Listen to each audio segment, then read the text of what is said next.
Hello, everyone. A very good evening to all of you to this history revision series for Prelims 2025. And today we are at the chapter number 5, where we are going to discuss about the rise of orthodox and heterodox sects of India. So, first of all, let's connect from the background. At first, we read about Stone Age. Then we moved on to the idea of Indus Valley civilization. Then we had the time period of Vedic age, and afterwards we had the time period of Janpadas and Mahajanpadas. अगर आपको अभी तक सारा idea clear है so you do understand that we are at a time period in Indian history where the time is near around 600 BC और रफली हम 6-7 century की भी बात कर सकते हैं। Now in the earlier chapter हमने ये समझा था कि वैदिक एज का जो कॉज एंड इफेक्ट का रिलेशन है, तो उसमें हमने जो भी कॉजेस के बारे में पढ़ा था, like there was a change of society when we move from early Vedic age to later Vedic age. तो उसमें the society was based upon the knowledge और the information that was contained, या फिर जिसको कहा जाता है वैदिक नॉलेज, या फिर जो वेदास में लिख दिया गया उसको जब हम इटर्नल ट्रुथ या फिर सच मानते हैं, उसके थ्रू जो सोसाइटल फॉर्मेशन है which comprises of Varna system where ब्राह्मण, क्षत्रिय, Vaishya and Shudra, these are the four varnas जिनको प्लेस किया गया है सोसाइटी के अंदर, and these two seems to be the most exploitative one. और शूद्रस की अगर हम बात करें, so you have read about various ideas, जैसे कि उपान्य का जो संस्कार है, जो जनेऊ पहनने की रिचुअल है, वो इनको नहीं दिया जाता, इनके लिए वेदास पढ़ने की अनुमति नहीं है। तो इस तरह के सर्टेन एक्सप्लॉयटेटिव फीचर्स है जो हम इस जमाने के वर्ना सिस्टम के अंदर देखने को मिलता है। Now one of the idea जो वैदिक एज से आगे निकलेगा, that is a religious idea या फिर a societal kind of reaction against the atrocities, against the corruption जो उस जमाने में प्रेवलेंट थी, and they came to be known as heterodox sects, जो इस जमाने से इमर्ज होंगे। So in order to understand these heterodox sects, हमें पहले ये समझना पड़ेगा that the sects or the Indian school of philosophy जो इस टाइम पीरियड से निकलेगी, that is based upon orthodox and heterodox. And इसमें जब हम orthodox and heterodox को कह रहे हैं, so on what basis we are dividing these schools on orthodox and heterodox lines? On the basis that कि क्या वो वेदास को अपना इटर्नल ट्रुथ या सच मानते हैं या नहीं। तो ऑल दो स्कूल जिन्होंने वेदास को सच माना और उसकी नॉलेज को आगे और इलेबोरेट किया और एक्सपाउंड किया और उसमें एनालिसिस किए, तो उनको कहा गया ऑर्थोडॉक्स स्कूल्स ऑफ फिलोसफी। ये हमेशा ध्यान में रखिएगा that these are not orthodox and heterodox on the basis of their views on god. जैसे कि हम इन ऑर्थोडॉक्स सेट्स के अंदर बहुत सारे स्कूल्स के बारे में बात करेंगे। At first starting with the Sankhya और Samkhya, then it's pair with the school of yoga, then we have Nyaya, Vaisheshika. At last we have the last two schools जो कि है मीमांसा, पूर्व मीमांसा एंड उत्तर मीमांसा, जिसको हम वेदांत के नाम से भी जानते हैं। So these are the six schools जो हम इन ऑर्थोडॉक्स स्कूल्स ऑफ फिलोसफी के अंदर पढ़ते हैं। अब इन स्कूल्स के अंदर what are their views on God, ये डिफरेंट हो सकता है। तो ये एक बहुत इंपॉर्टेंट पॉइंट है that all of the schools are called as orthodox schools based upon the idea that they believe that कि जो वेदास का नॉलेज है वही इटर्नल है, वही ट्रुथ है, और उस नॉलेज के आगे वो काम करेंगे। But in case we refer to this heterodox school, जिसमें आप बुद्धिज्म, जैनिज्म, अजीविका, चार्वक, इन सारे स्कूल्स के बारे में रेफर करते हो, तो they have presented a path, they have presented a way of life which is different, which is in contrast to the Vedic idea, और एक नए तरह की सोसाइटल फॉर्मेशन की वो बात करते हैं। बट फॉर दिस लेक्चर हमारा जो फोकस है that centres around this Orthodox schools of philosophy.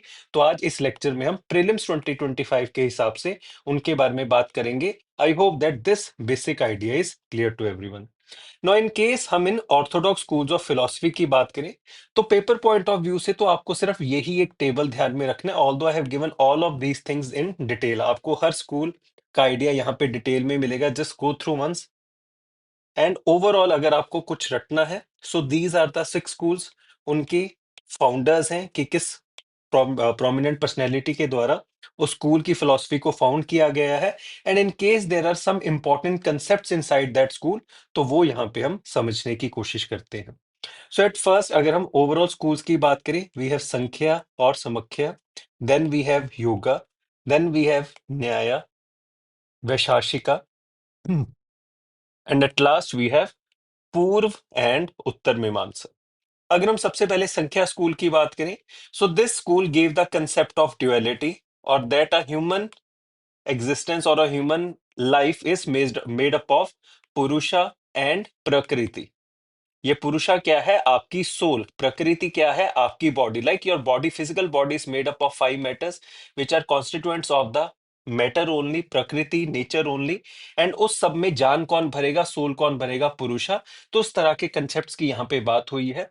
And in सारी थ्योरेटिकल नॉलेज को जब हम प्रैक्टिकलिटी में डालेंगे तो वो बन जाएगा yoga school of philosophy. So these two schools act in a pair. But अगर हम इन दोनों में भी अंदर डिफरेंशिएशन की बात करें, सो फॉर संख्या school the concept of God is not very much important. उनके हिसाब से जो नेचर की एग्जिस्टेंस है या फिर ये जो पूरी मैनिफेस्टेशन है वर्ल्ड की, उसके लिए भगवान का होना या ना होना जरूरी नहीं है. But for a yoga school of philosophy, उसके थॉट के अंदर God is something very permanent, बहुत इंपॉर्टेंट है, और उसके थ्रू ही आपको मोक्ष या फिर लिबरेशन अटेन हो सकते हैं. तो इस तरह के कुछ कुछ आइडियाज हैं हर स्कूल के अंदर. But again repeating, this chapter is not very important. But in case a question comes, आपको इसी तरह के सर्टेन आइडियाज ध्यान में रखने हैं. So dualism, mind and body discipline की टोटल योगा में देयर आर 8 स्टेजेस. आपने सुना होगा आसन, प्राणायाम. तो ये जो लास्ट स्टेज है उसको समाधि कहा जाता है. 8 स्टेज जिसमें आपको लिबरेशन मिलती है. Then we have Nyaya. Nyaya school important क्यों है? Because this was the first school जिसने लॉजिक के बारे में बात की थी, जिसने हमें ये समझाया दैट कंपैरिजंस के थ्रू, एनालॉगीज के थ्रू, ऑब्जर्वेशंस के थ्रू भी हम रीजनिंग तक पहुंच सकते हैं, हम किसी चीज का जवाब ढूंढ सकते हैं. तो इस तरह के सारे आइडियाज को लॉजिकल रीजनिंग का एक प्रोसेस कहा गया, और उसका स्टार्टिंग पॉइंट हमें मिलता है न्याया स्कूल ऑफ इंडियन फिलोसफी के अंदर. देन वी हैव वैशाखिका स्कूल, जिस जो कि एटमिज्म या फिर कि हमारी जो बॉडी है वो एटम्स, परमाणु से बनी हुई है. So the first type of atomic theory in this world was given by Vaisheshika. और अगर हम इसको भी डिटेल में डिस्कस करें, so it is believe that कि इन्होंने जो ये फिलॉसफी है वो चार्वक स्कूल ऑफ फिलोसफी से ही इंस्पायर्ड थी. सो इन केस आप चार्वक स्कूल को पढ़ेंगे तो वहां पे भी ये आइडिया दिया हुआ है. Then the last type of philosophies are Mimamsa and Vedanta, जिसको पूर्व एंड उत्तर मीमांसा भी कहा जाता है. बिकॉज ये जो पूर्व मीमांसा है दैट फोकसेस ऑन द कर्म कांड, कि आपके रिचुअल्स प्राइम इंपॉर्टेंस के हैं. बट जो वेदांता है, उत्तर मीमांसा है, दैट फोकसेस ऑन ज्ञान खंड, कि आपकी ज्ञान, आपको क्या फायदा होगा जब आप इस तरह के रिचुअल्स को परफॉर्म करोगे. तो दिस कर्म कांड और उत्तर में, sorry, Purva Mimamsa can be refer to as a time period from early Vedic age, क्योंकि उस टाइम पीरियड में कर्म कांड के ऊपर ज्यादा रिलायंस था. पर जैसे जैसे हम टाइम पीरियड में आगे बढ़े, वेदांतिक फिलोसफी को डिस्कस करें, जहां पर वो इंडिविजुअल के एग्जिस्टेंस की बात करेंगे, क्या हमारी जो एग्जिस्टेंस है that is a Advaita philosophy, that is a Dvaita philosophy, वो विशिष्ट अद्वैत फिलोसफी, किस तरह से हमारे एग्जिस्टेंस को आप एक्सप्लेन कर सकते हो, तो वो है ज्ञान खंड. और ये लेटर वैदिक एज का पार्ट है. तो इस तरह से आप चीजों को समझ सकते हो. In case you will refer to your notes, तो यहाँ पे मैंने हर चीज को, आइडिया को डिटेल में दिया हुआ है. बट रटने की जरूरत नहीं है, सिर्फ आपको सर्टेन आइडिया ही क्लियर होना चाहिए. In case a question comes that would be certainly factual, तो आपका वो मोस्ट प्रोबेबली कवर होगा जितनी भी अभी हमने चीजों को डिस्कस किया.